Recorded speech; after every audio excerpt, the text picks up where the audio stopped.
नमस्कार जोहार दोस्तों, चलिए जानते हैं झारखंड की दोपहर की 10 महत्वपूर्ण बड़ी खबरों को।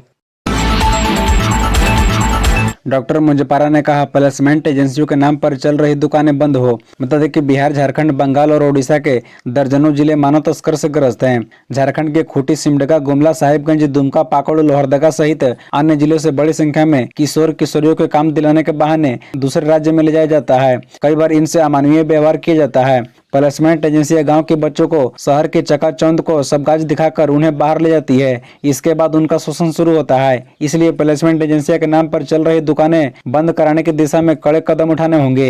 ये बातें महिला एवं बाल विकास राज्य मंत्री डॉक्टर मुंजपारा महेंद्र भाई ने रविवार को सीसीएल सभागार में आयोजित संगोष्ठी में कही। केंद्रीय महिला एवं बाल विकास मंत्रालय के कार्यक्रमों में बाल संरक्षण, बाल सुरक्षा और बाल कल्याण विषय पर मंथन किया गया। बता दें कि राष्ट्रीय बाल अधिकार संरक्षण आयोग के अध्यक्ष प्रियंका कानूनगो ने कहा कि बच्चों को यौन उत्पीड़न और नुकसान पहुंचाने वाले अपराधों से बचाने के लिए दुष्कर्म और पोक्सो अधिनियम 2012 से संबंधित मामलों की त्वरित सुनवाई की जा रही है।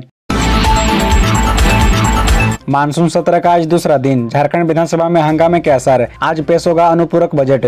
बता दें कि झारखंड विधानसभा का मानसून सत्र 28 जुलाई से चल रहा है। आज मानसून सत्र के दूसरे दिन सदन में कई मुद्दों पर चर्चा होगी। मानसून सत्र में नियोजन नीति और रोजगार के मुद्दे पर विपक्ष के विधायक मोर्चा खोलेंगे। सदन के अंदर और बाहर सरकार को घेरने की कोशिश करेंगे। बता दें कि आज वित्तीय वर्ष 2023-24 का पहला अनुपूरक बजट सदन पटल पर रखा जाएगा। वित्त मंत्री रामेश्वर उरांव लगभग 10,000 करोड़ का अनुपूरक बजट पेश करेंगे। पहली पाली में प्रश्नकाल के बाद सरकार अनुपूरक बजट पेश किए जाना है। दूसरी पाली में पक्ष विपक्ष इस अनुपूरक बजट पर चर्चा करेंगे। बता दें कि विपक्ष हेमंत सरकार से तीखे सवालों के साथ पहुंचेगी। सदन में हंगामे के पूरे असर हैं। विपक्ष राज्य में बढ़ते अपराध, खराब होती कानून व्यवस्था पर सरकार को घेरने की तैयारी में है। विपक्ष और सत्ता पक्ष दोनों तैयार हैं। बता दें कि झारखंड में विधानसभा परिसर में आज मणिपुर की घटना को लेकर भी धरना दिए जाने की चर्चा है। विधानसभा गेट नंबर 3 के सामने प्रदर्शन करेंगे। शिक्षा की अलख, गरीब बच्चों को पढ़ा बना रहे हैं शिक्षित। इस पुलिस अफसर के जज्बे को सलाम। बता दें करियर को लेकर ऊंची सोच थी, सुनहरे सपने मन में हिलोरे मार रहे थे। यह सपना तब सच दिखाई पड़ा जब इसके लिए बेहतरीन रास्ते पर चलने का मौका मिला। खूब मेहनत की पर सफलता चंद कदमों से फिसलती रही। यूपीएससी समेत 4 राज्यों के लोक सेवा आयोग की सिविल सेवा परीक्षा में इंटरव्यू तक पहुंचे पर सफल नहीं हो सके। असफलता से बड़ी सीख मिली और बच्चों में अपने सपनों को फिर से उड़ान देने में जुट गए। बता दें कि यहाँ बात हो रही है झारखंड पुलिस सेवा में तैनात मनोज मलिक की। वर्तमान में जमशेदपुर के टेल्को सर्किल ऑफिसर में तैनात ये अधिकारी नियमित तौर पर सरकारी स्कूलों में क्लास लेते हैं। मलिक का पूरा फोकस आर्थिक दृष्टि से उन कमजोर बच्चों को आगे बढ़ाने पर है जिनमें जोश और जज्बा तो है पर ऊंची उड़ान भरने का संसाधन नहीं। यही कारण है कि वे सरकारी स्कूलों के बच्चों के बीच काफी लोकप्रिय हैं। प्रतियोगिता में तैयारी करने की तरकीब जानने के लिए विद्यार्थी उनके पास खूब आते हैं। इतना ही नहीं, शहर के कई स्कूल में काउंसलिंग कार्यक्रम का आयोजन भी करते हैं। साथ ही उन्हें हर संभव मदद भी करते हैं। भूमि घोटाला केस में कारोबारी विष्णु अग्रवाल से पूछताछ आज। बता दें कि रांची में हुए जमीन घोटाले को लेकर ईडी सोमवार यानी आज कारोबारी विष्णु अग्रवाल से पूछताछ करेगी। उन्हें 11 बजे ईडी दफ्तर बुलाया गया। इससे पहले 2 बार समन के बावजूद अग्रवाल हाजिर नहीं हुए थे। बता दें कि जांच एजेंसी ने पहले 17 जुलाई को विष्णु अग्रवाल को समन भेजा था, लेकिन तब बीमारी का बात का उन्होंने 3 हफ्ते का वक्त मांगा था। एजेंसी ने तब उन्हें 26 जुलाई को हाजिर होने को कहा था, लेकिन 26 जुलाई को भी अग्रवाल ने यह कहकर नहीं पहुंचे कि उनके घर में पूजा का आयोजन है। इसके बाद अग्रवाल को ईडी ने 31 जुलाई को समन भेजा। बता दें कि चेसायर होम रोड समेत कई जमीन की डील में विष्णु अग्रवाल की भूमिका संदिग्ध रही है। बता दें कि जमीन घोटाले में प्रेम प्रकाश को रिमांड पर लेने के लिए ईडी सोमवार को कोर्ट में आवेदन दे सकती है। अवैध खनन में पहले से जेल में बंद प्रेम प्रकाश को ईडी जमीन घोटाले में भी आरोपी बनाएगी। इसके लिए ईडी ने प्रक्रिया शुरू कर दी है। इसी के तहत उसे रिमांड पर लेगी। मणिपुर हिंसा के खिलाफ 1 अगस्त को इंडिया का महाधरना, सभी दल होंगे शामिल। बता दें कि झारखंड प्रदेश कांग्रेस मुख्यालय में रविवार को Indian national development inclusive alliance के घटक दलों की बैठक हुई। बैठक में मणिपुर घटना के खिलाफ 1 अगस्त को राजभवन के समक्ष महाधरना का ऐलान किया गया। INDIA के सभी घटक दल इस महाधरना में शामिल होंगे। घटना के बाद राष्ट्रपति के नाम राज्यपाल को ज्ञापन सौंपेंगे।